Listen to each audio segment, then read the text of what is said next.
Hello, everybody. Welcome. My name is Alaric, which is an odd name, so everyone calls me Ricky, and you're most welcome to as well. I've just started my channel, which is going to be a mix of gaming and just talking about various things, which I thought was a nice concept. But instead of just talking at you for a bit to introduce myself, I thought I'd do it whilst playing a bit of music and playing a bit of an arcade game. So if anyone who doesn't know, this is the Lost Viking arcade game found within the Wings of Liberty campaign in Starcraft 2. It's one of my favourite parts of Starcraft 2, and I like the game a lot, particularly multiplayer, so that's saying something. You can treat this video as a guide to how to get the achievements for this arcade game, but to be honest, it's not hugely difficult. It just takes a bit of effort, frankly. The only bits of advice I've got are the order in which I get the pickups, and don't hold down the spacebar, keep hitting it. It's irritating and loud, but it fires a lot faster, so you know, if you just hold it down, it has a consistently slower speed. So with regards to pickups, you want to go, you want to get the 2 drones first, then you want to get 2 plasma, and then just bombs for the rest of the game, and replace drones whenever you lose them. Never get missiles, they're pointless and useless. If you look at my my high score up here, my previous best is just over 2 million. I should point out I didn't die at that point. I just got bored and left. I had about 60 bombs, so I wouldn't die anytime soon. And like, you know, 5 or 6 or 7 lives or so. Without further ado, let's get this underway. It's been a long time since I've played this, to be fair. My high score was from several years ago. So you know, this could go anyway.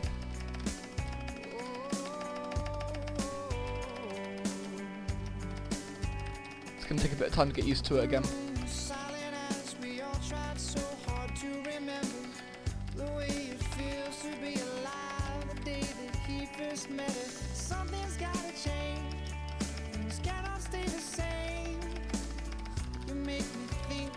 going to take a bit of time for me to get used to hitting that spacebar all the time. That's the irritating bit.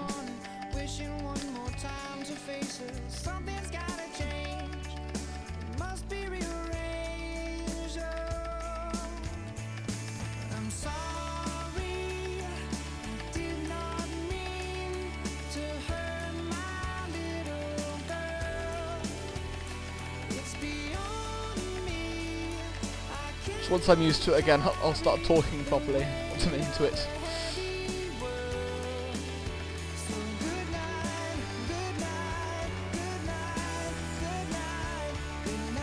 I want plasmas off of both those pickups. In the very first level, you can get two drones, 2 plasma, and 1 bomb if you get every pickup ideally. After that point, you can miss pickups as much as you like; they're not necessarily required.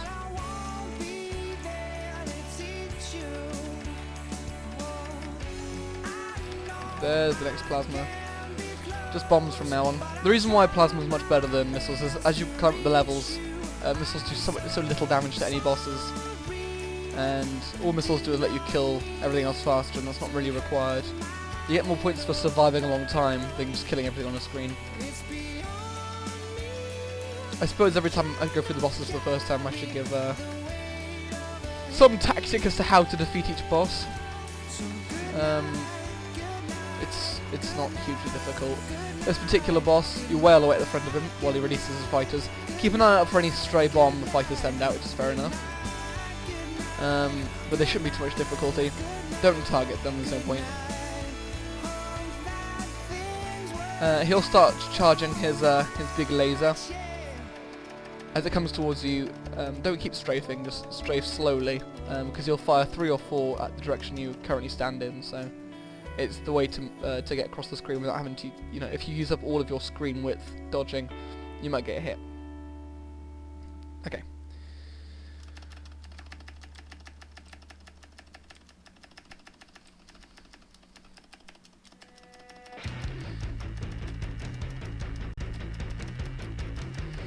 The first thing we talk about with regards to myself is my taste in music. If you have a keen ear for these things, you might notice that the song Liquid State by Muse just came on from the second law. It was used in the trailer for Crisis, I think, Crisis 3. along with various other things I suspect. But Muse are possibly my favourite musicians, the most influential. I am a musician myself, and I take after them. They aren't necessarily my favourites, although they might be. But certainly with regards to what I would describe as musically impressive, they by far the top of that list.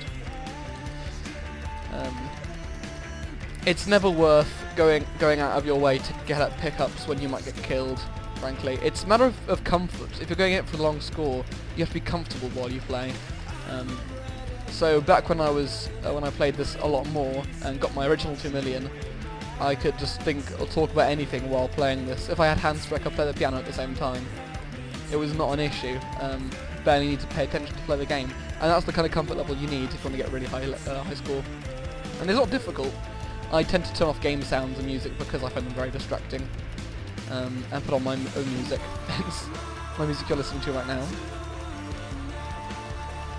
With regards to the Zerg level, I generally suggest sticking in one place while the Scourge appear. If you need to move, do.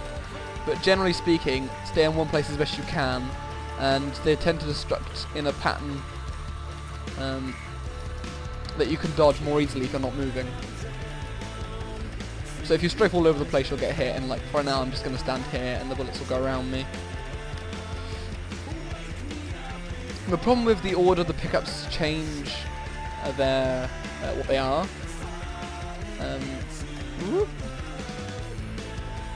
is that after bombs, which is the most common one you pick up, it switches into missiles, which is the one you really don't want. You pick up missiles, it'll erase your plasma, and you need the plasma.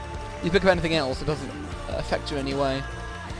So if a bomb's been there for a while and it doesn't look like you can get to it before it changes to a missile, don't try it, because you might get there just as it's changing, and that's happened to me, and it's upsetting, frankly. And you know, often leads to being killed very quickly.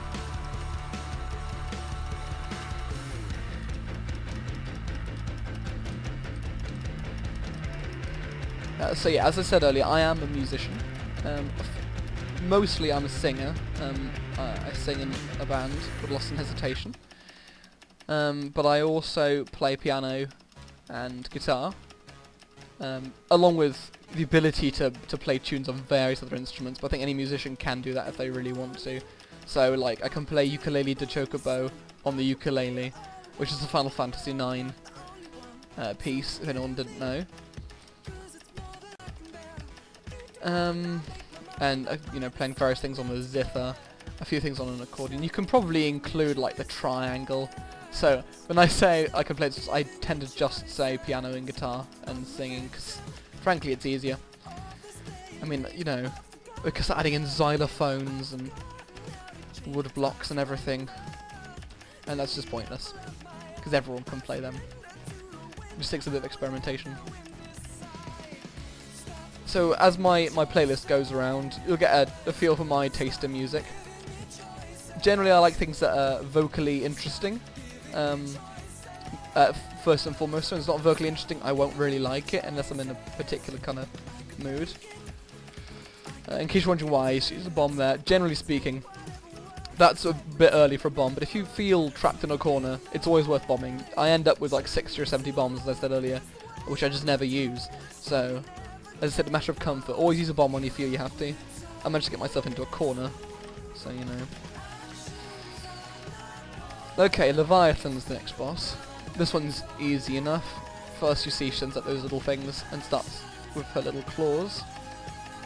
I'm not sure if I have much advice for how to avoid the tentacle things. Generally speaking, she goes after where you are at the time. It's been a long time since I've actually done this, so it's somewhat of a learning experience. I don't remember some of it. Obviously that's the charge.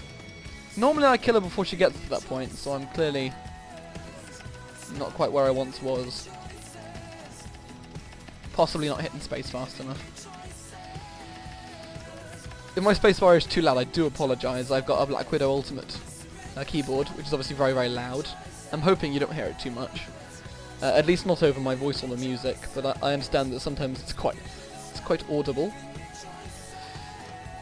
Level 2 cleared. Level 3. This is the last one in their rotation of races, predictably, because there are 3 races in the game. This is Terran.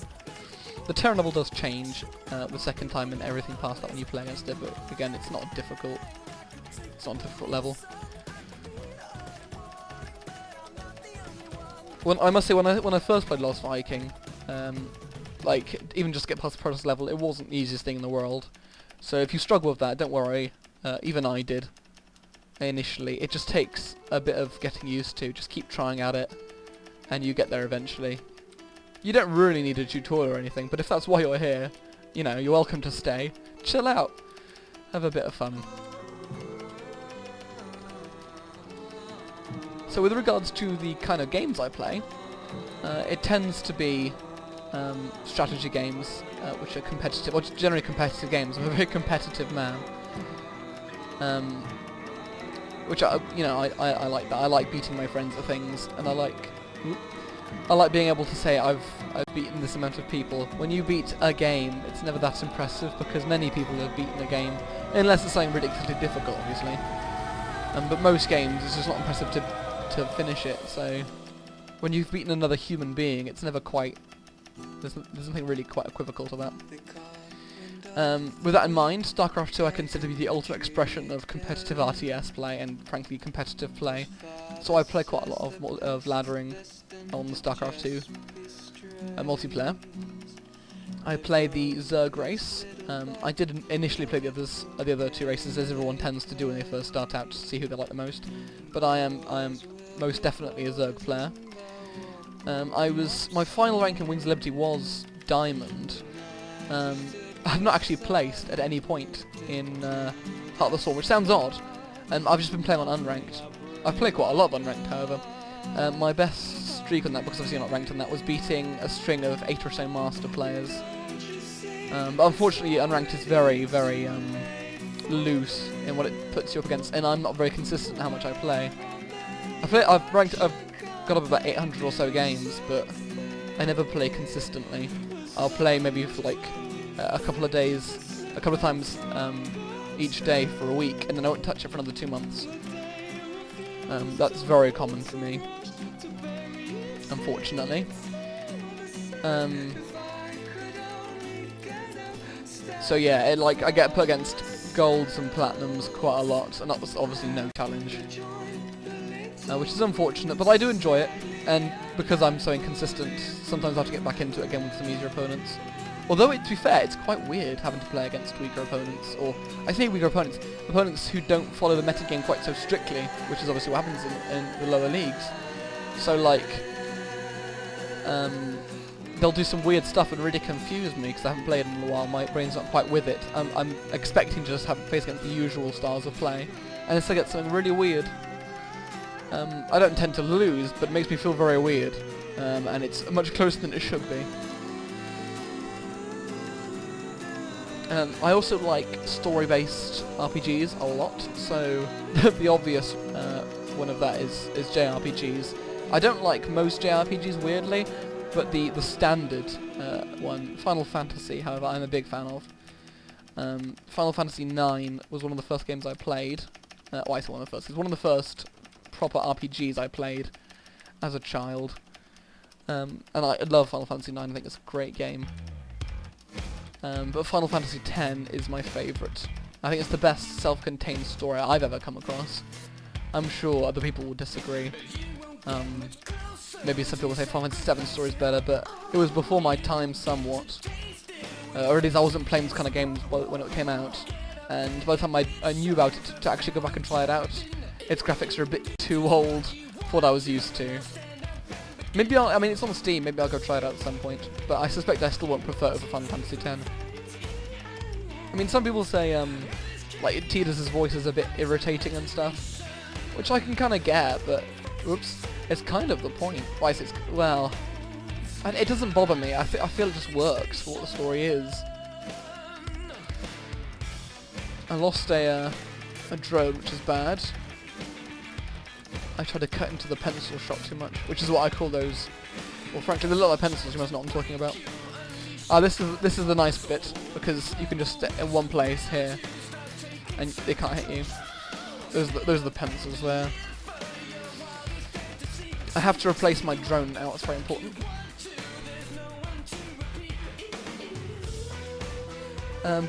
Although my favourite self-contained story in any game, and therefore one of my favourite single games, is Final Fantasy X, as I said. But one of my favourite series, I say one. My favourite series of any video game is by far the Kingdom Hearts series. How do I skip this? I can't remember. There we go. So once you've gone through the first 3 levels once, you get that screen and you can just continue and put your level 4. Obviously. Mouse out the way. Yes, the Kingdom Hearts series. I love the Kingdom Hearts series. I don't care for the Disney so much, but I like Kingdom Hearts a lot.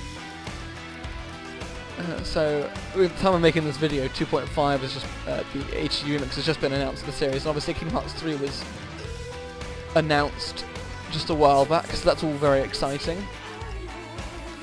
I'm not much of a completionist, I must say. I don't go for 100% on everything. I've just never felt the need to. So although my brother has 100%ed Kingdom Hearts 2, for example, and unlocked the Antisora form, I've never bothered, even though I like the game more than he does. But again, that's because I'm not really a completionist. I don't care for that kind of stuff.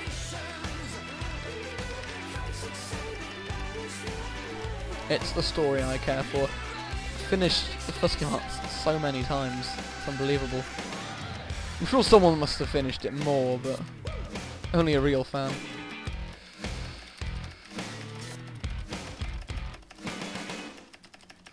Dodging Protoss Phoenix Blasts is one of the easiest ways to get back into this game, because they are so good to dodge. Oh, this song is quite quiet. That's upsetting. Oh, I need to replace my drone, don't I? There we go. Droned up.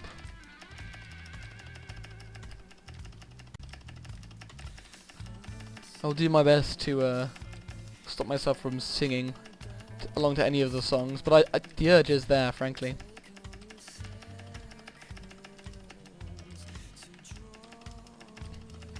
So right now I'm living in Ipswich, in England, if you couldn't tell by my accent already, which frankly, you know, that's bad. You should be able to detect a British accent when you hear one. Yeah, so I'm living in Ipswich in England, which is nice. I'm really enjoying it here. I'm at university studying games design, which is one of the best courses to be able to do, because I mean all the lecturers and tutors, they're all big fan of games as well, so you know, it kind of makes the gap between lecturer and student a lot smaller. And obviously the subject matter is very, very interesting. I'm a programmer, hence why I'm doing it, so I'm not an artist. I do a certain amount of story writing and design, obviously doing games design, but I'm a programmer mostly. I do a lot of scripting and coding, which is good fun. It's just a notion I've liked since I was young, the ability to type things on a screen and therefore make things happen graphically, like, you know, it moves a sprite. It does or non-graphically, it does a calculation, some complicated trigonometric equation. You know, it's just interesting to me. So obviously that's why I got into it when I was quite young.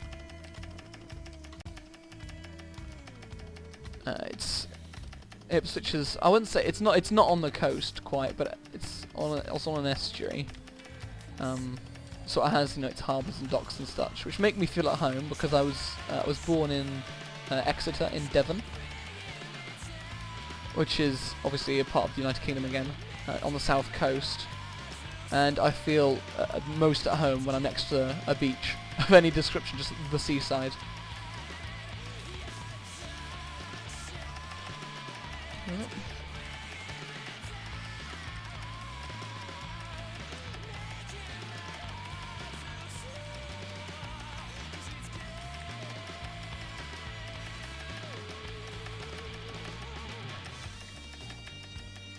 So most of the required skill to getting this far in the game is just oh, it's just reactions. Come on, guys, or just comfort. There's no real trick to it. I mean, there are a couple of tricks, as I said. You hit the space bar, you don't hold it down. The order in which you get the power-ups, I suppose, is somewhat important. Certainly the plasma over missiles is very important.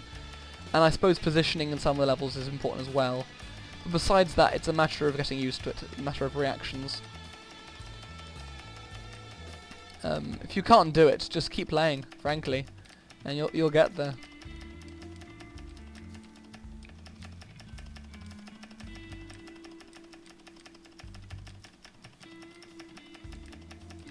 So I thought I'd talk about some of my other favourite games, some of the things I played a lot when I was younger, because I don't talk about them very much, and no one's really ever heard of them, people who I meet, which is just, it's upsetting.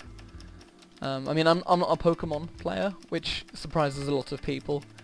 As opposed to playing Pokemon, I played a lot of other games, which frankly I prefer even now.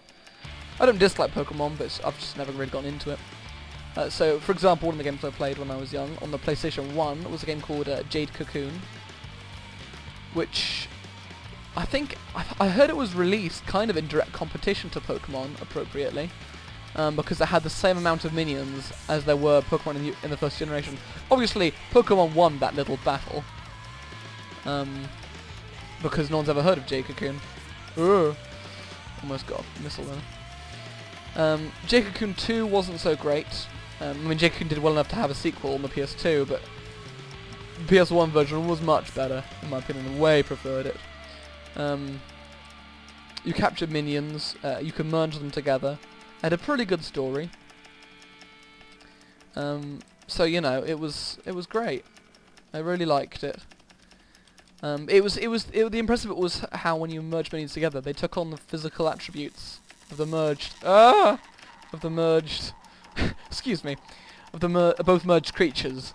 Like they'll keep the skin, the texturing of one and the body shape of another, but it won't be that simple. They'll also be affected in other ways, like they might become a bit more spineless, they might be a bit closer to the ground, but they haven't got the body of a snake, they just got some of the characteristics physically of a snake, because you merged it with a snake-like thing. It might gain wings all of a sudden, but have the body it had before. And it was a great system, and it was very impressive. One which they entirely removed from Jade Cocoon 2. I'm not sure why. I'm sure there are good reasons for it. But instead in Jade Cocoon 2 they always keep their own physical attributes and just gain abilities and stats of the other one, which isn't as interesting. I also didn't like the Beast Amulet system they introduced in Jade Cocoon 2. If you don't know what game I'm talking about, go look it up, frankly. I mean, as long as you played a fair amount of PS1 games when you were younger or when you weren't, it's just something you can go and play if you're happy to play the games of older graphics. Like, it's a weird concept. If I play a game which I didn't play as a child, which PS1 graphics, I don't like it, I can't really play it, I can't get into it. But if it's a game that I did play when I was younger, then I'll love it, and I won't even think about the graphics, they won't bother me at all. Which is a weird concept. But I suppose it kind of accentuates the notion that designers shouldn't focus so much on graphics, it's just not as important. I mean, obviously it's a selling point, if a game's got better graphics than another, it'll work, but the best games don't have the best graphics. Of course everyone knows that, I don't really need to spell it out.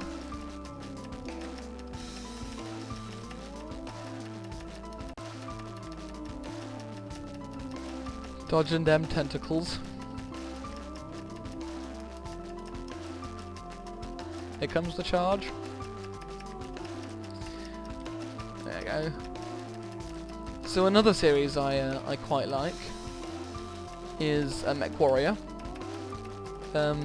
Although to be honest, I did briefly play MechWarrior 3 when I was really young. I was too young to actually understand what the hell was going on, and didn't really play the game properly, if you know what I mean.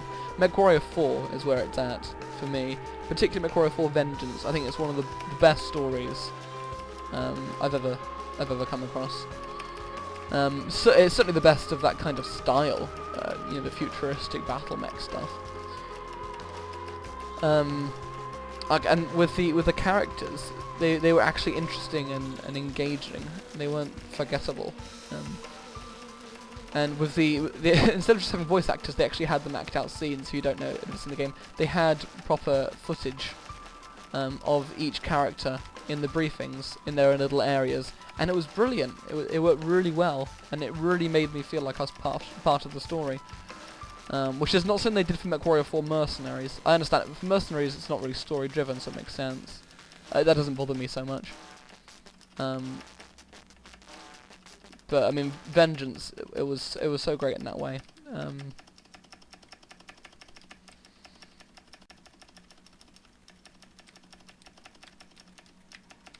Ooh, slipping through there.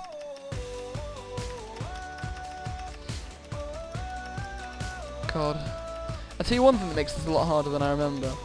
As I said, last time I did it, it was a few years ago, and I actually have a an eye condition called keratoconus.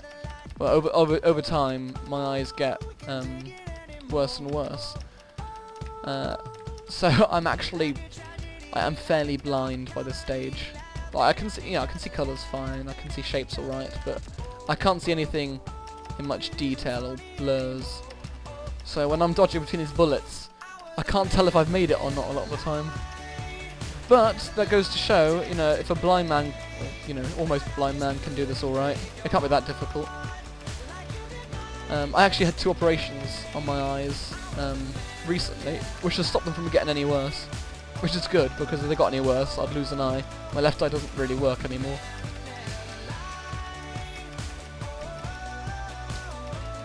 So with every iteration of the Terran level after the initial one, they get these little lasers on the sides, which sure is a bit of a sneaky thing. You can go around them, or you can go through them whenever they've gone down for a bit. I can't give you much advice to how to deal with them besides watch what I've done and and take anything you need to take away from that. I don't know how you play. That might be an issue for you. I mean, I tend to stay back until the last kind of minutes I actually have to go past, because you don't want to be too close to the top of the screen because they come at you from the sides. I mean, Terror Missions level is the only one where you can actually get enemies coming at you from behind. Which is always sneaky and hurts a lot, so I tend to stay to the left side of the screen because it only actually ever happens on the bottom right whenever that does happen. So bottom left is the safest area.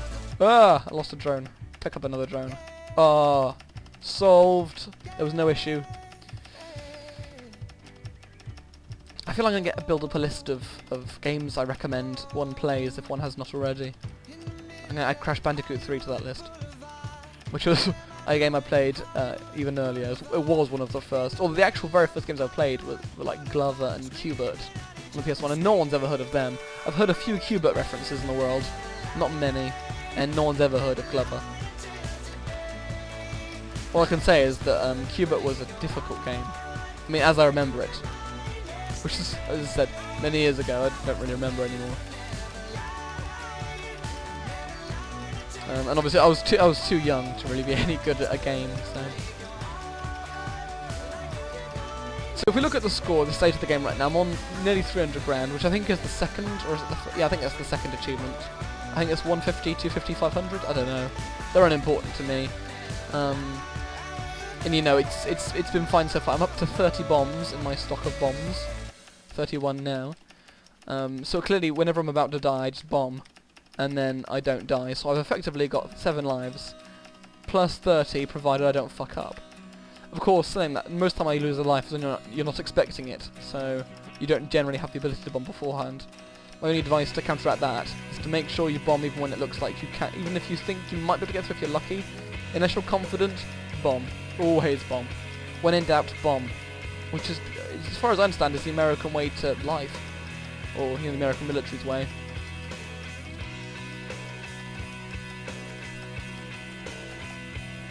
Here we go. Bomb! Oh, the temptation to sing. That Coldplay. I don't get anyone who says Coldplay are not good. The issues, man. Of course they're good. How can they not be? Should watch their performance in I think it was in Paris, some Paris stadium. A while back. It's what won them the Brit for best live band that year, I think. Because obviously Muse win it every other year if Coldplay don't do something special. well, okay. Obviously Muse don't win it every year, but they may as well. The amount of live awards Muse have won. It's like over 40 or something ridiculous. Here we go. Disc I didn't see before. That wasn't great. That's not a good example of how to dodge it. You shouldn't have to necessarily bomb. I think he throws it towards you, so I think if you go close as you can to him before he throws it, or you know, not too close, but high up, he'll throw it up there, and you can kind of dodge it by going down to the bottom again. I'm not sure. We'll have to experiment on the next way round.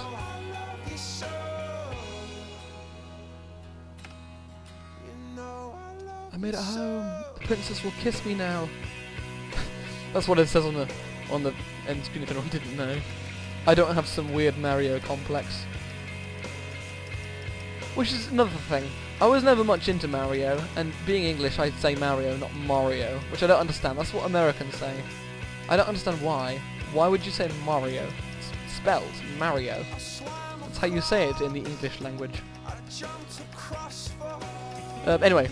That's unimportant. I never actually played much Mario either. I like Mario Kart a lot. Everyone does. Who doesn't like Mario Kart? It's a great game. But the Mario games aren't, again, they're not that interesting to me. They're not compelling. They don't have interesting storylines. They don't have a storyline. Frankly, they have a goal, but they don't have a storyline. Oh no! Coldplay stopped. I don't know why that happened. I'm using Groove Shark, so I can't tell.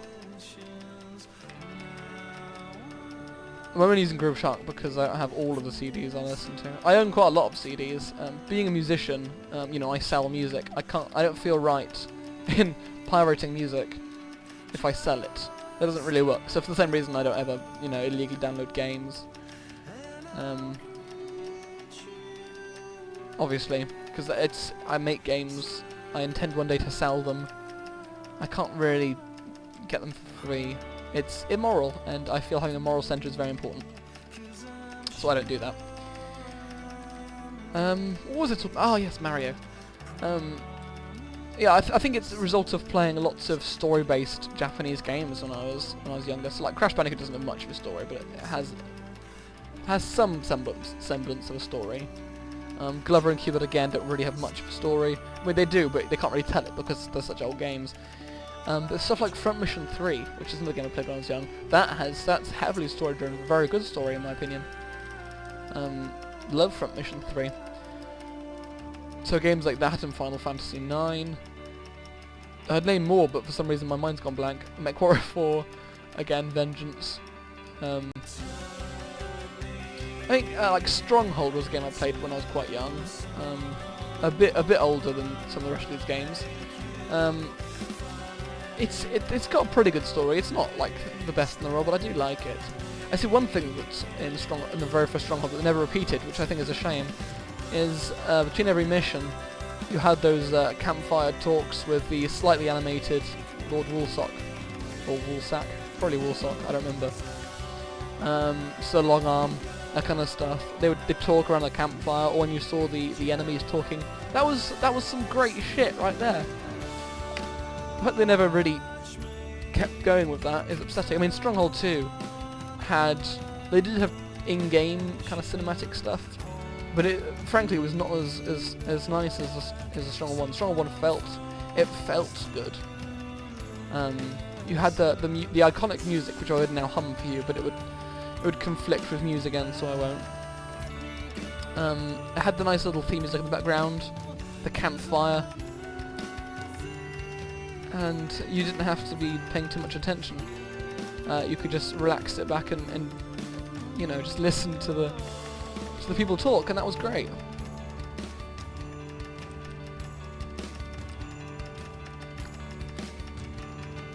Whew. So another game I played quite a lot when I was younger was Rome Total War, or just Medieval Total War, the early Total War series. Rome Total War's multiplayer I feel to be entirely unparalleled in all future Total War games, including Rome 2. I mean, I do really like Rome 2's multiplayer a lot, and I play it a fair amount. I have a different channel where I play exclusively Rome 2 games.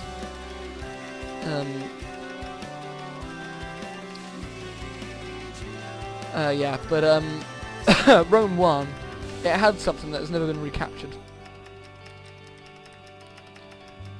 With the way the game worked. It's difficult to describe. I mean, obviously you had the asymmetric balance, and I would say the game is mostly balanced. Spain, I would say, is entirely... Spain just cannot work at all. Spain is pathetic. But I mean, if you don't set there to be any special rules, for some reason everyone said, oh, let's play CWB rules, which I follow by. I went with that because everyone who played the game well went with it for some reason. But I didn't feel a need to. I just felt the need to play on 10k. Because if you play on 10k, elephants are too expensive to be useful, or at least too expensive to be overpowered. You can still be useful, but they aren't that useful. Same with artillery. If you're playing a 10k game and someone brings heavy onagers, that's their loss. You just set to lose and charge at them. They'll maybe get 1 or 2 good hits off. I'm not going to kill anything too important. And that's like, I don't know, like a sixth, maybe a fifth of their funds gone. I've been tempted to say a quarter. I can't remember how much they cost. I never actually directly knew, but they're so expensive, they're not worth it. As soon as you're close to the enemy, they don't do anything anymore. Anyway, again, people say the Romans were overpowered in that game. I don't think so. I don't think so. I never had any difficulty beating the Romans.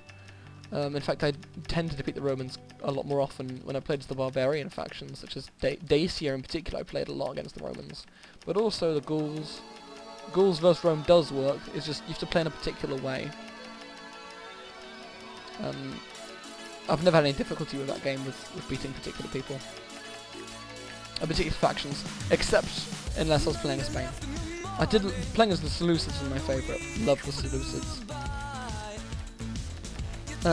So I played lots of Rome Total War when I was young. I ended up finishing every possible campaign faction, all of them, including the ones which you can't unlock, such as Macedon. Just go into the text files for the game and change it so you can play as Macedon. You get some weird cutscenes that you can play as Macedon, so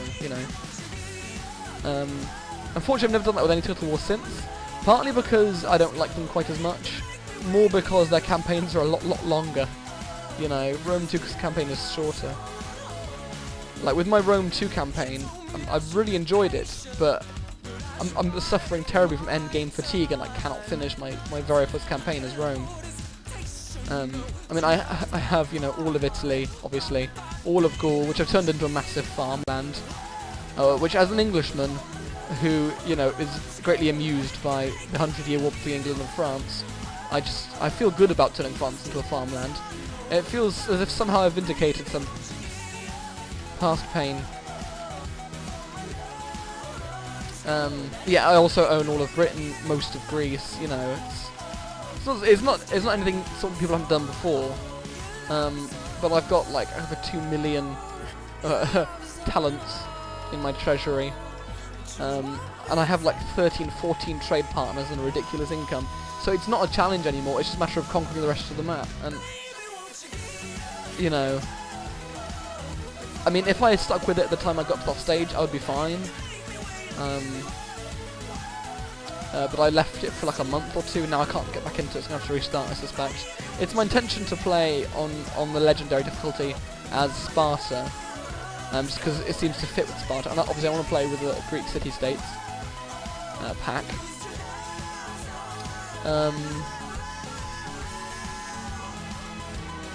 What was I saying? Sorry, yeah. There's a particular achievement called, I can't remember. But it was for never auto-resolving any battle and never losing a battle. And I was going to try and get that achievement on Legendary playing as Sparta, which I'm entirely convinced I can do in terms of skill. But I mean, in terms of effort and time... Ah! Just Windows my computer. My game. I'm very sorry, guys. When I minimised and then maximised, it kind of broke Starcraft. Starcraft had a fit. So we're back to the start. Oh, it's no sound. Oh shit. I lost all my bombs. Turning the sound off costs you bombs! Oh, it's terrible. What have I done? Okay, so I've turned on gaming mode on my keyboard, which I foolishly didn't do last time, which disables the Windows key. It hurts so much. I can't remember what I was talking about at the time that happened, so I can't even pick up the trail of thought I was on. It was probably something very interesting anyway. Right? Right? Yeah. I mean, I was tempted to start the entire video again, so you wouldn't have to suffer through this like I have. But I'm a bit bitter about the whole... Ah, shit. I'm a bit bitter about the whole thing. And frankly, it was 12 segments of video. I don't have to do that all again. Would you want to do it all again? I suppose you're not wanting me to commit to the YouTube videos, though, are you? Oh well. The song is too happy for the situation. I'm upset. Right, those two. I've picked up both of those two as plasma. Nothing else will do. Get the plasma. It's worth bombing to get a plasma.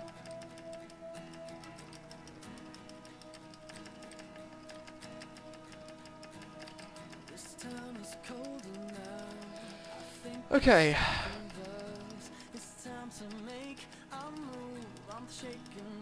Well, I mean, for anyone who's wanting to see me get to, 2 million or even just get the 500,000 achievement quickly, I apologise profusely to you in particular.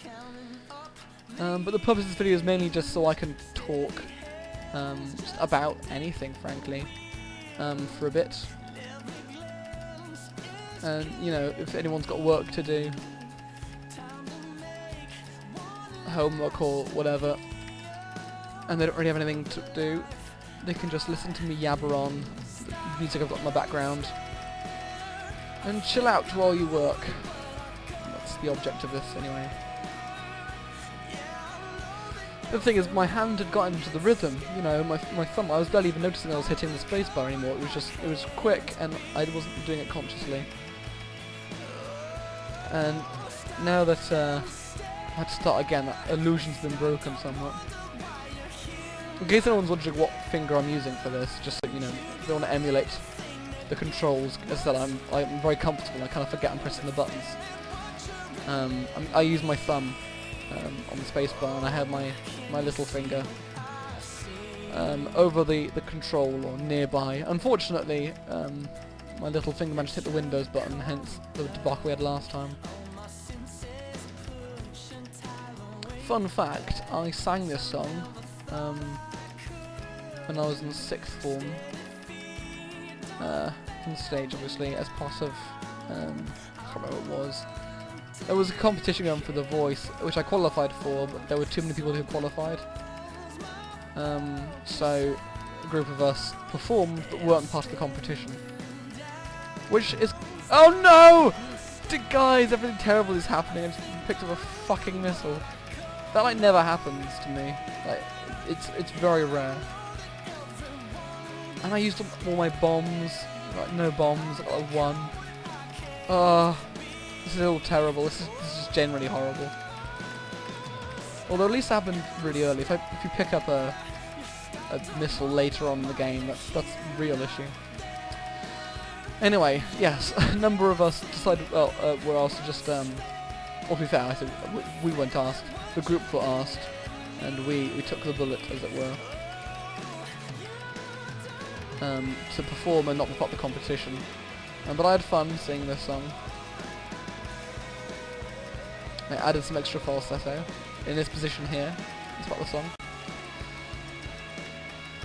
My voice can go very high if I want it to, so that's what contributed to that. Okay, now I need to start getting bombs again because I've got none left. If I'm in trouble, I'm screwed. Because losing lives, bombs are easy to replace, lives are not. There are only a certain number of pickups of lives in the game. I mean, I end up with maybe 9 max, and you can't get past that number. Because you'll be at about 3 million when you get to that point, if you've not died once. because the pickups for lives are obviously based on points, and it's probably formulaic, so the points you need get higher and higher. Ooh, I like the song. Well, I like all the songs for the playlist, but I like this one in particular. Or rather, I just felt like listening to this because I've not heard it in many years. Well, I say years. It's probably been more recent than that, but you never know.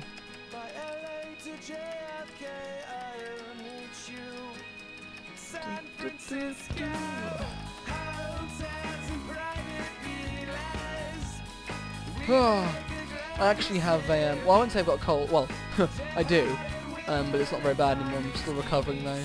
My throat's pretty bad currently. Which you might want to hear, I don't know, you might not. I also suffer from cold sores, which is terrible, frankly. I had impetigo when I was really young.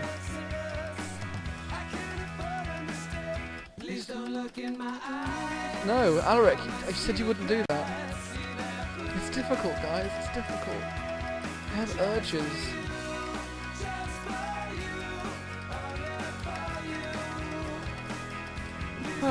Right, should we get back into the swing of talking about random shit that you probably don't give a, a crap about.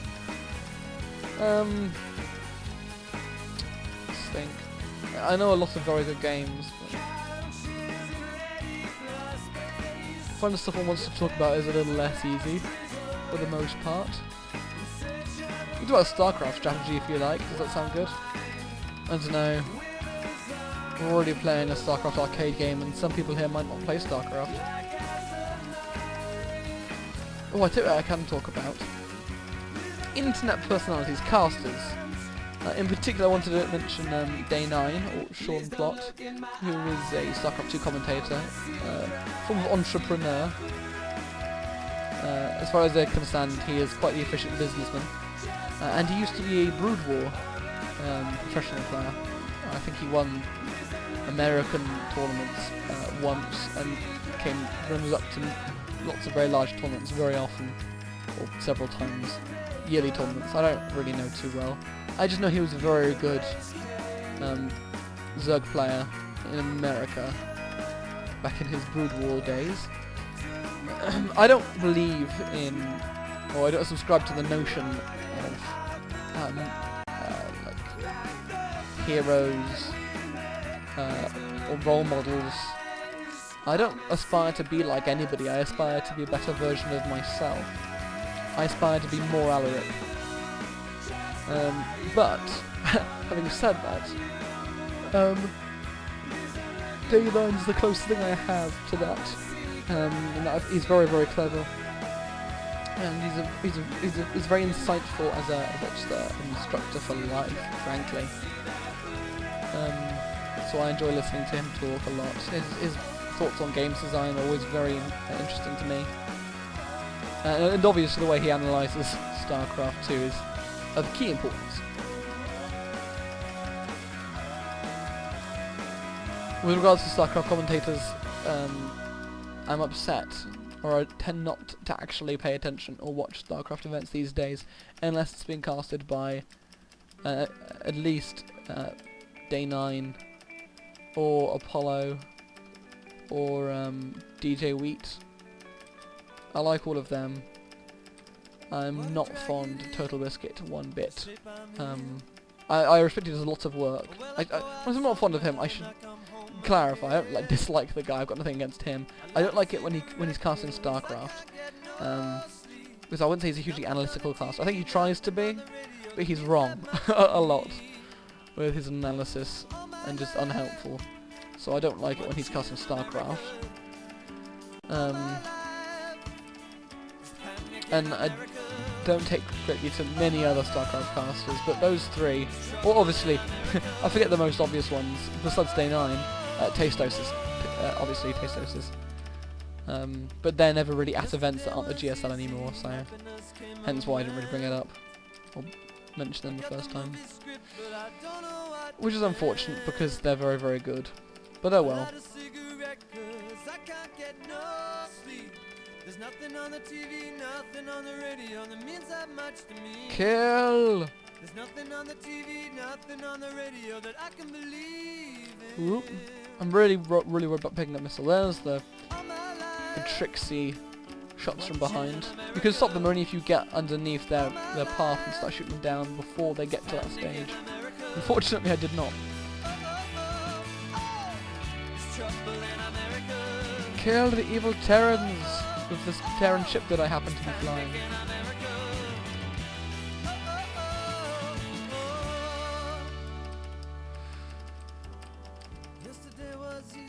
My favourite Starcraft player is probably Grubby, in case anyone's interested. I don't follow his strategy obviously because I'm not Protoss, I'm Zerg. But I think he's just a great guy. I like to root for him. I wouldn't say I'm a fan of too many other Starcraft players. I enjoy watching them play. I can't really get behind Korean, the Korean pros. Perhaps maybe MVP or Nesty perhaps, because they're recognisable names. Flash as well. But I mean, there are so many of them who are so good. You know, they don't really stand out.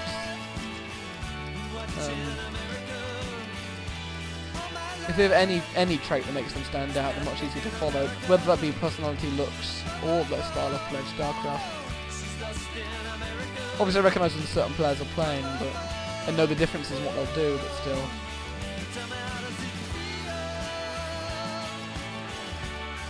Take a moment to talk about things that are not game related for a bit, perhaps. Well, it's a lot easier to talk about games. My favourite movie, or one of my favourite movies, no, I was right the first one. My absolute favourite movie of all time is How to Train Your Dragon. I love How to Train Your Dragon, it's a great film. I'm a sucker for happy endings. I just am. I like things that make me feel good. My favourite thing can never be something that makes me upset. It can be among my favourites, but never be the absolute favourite. I seem to remember saying the other day there was a particular movie that I would say would be my favourite if it weren't for How to Train Your Dragon. I can't even remember what it was. Oh no, my bad. I know exactly what it was. It's Serenity. The movie made of Joss Whedon's, or Joss Whedon made the movie as well. The series Firefly, which obviously the entire internet knows is a massive tragedy. Why Firefly was ever cancelled. Oops. I've still never really been given an ample answer as to why Firefly's been cancelled. It's a great series, a wonderful series. And everyone loves it.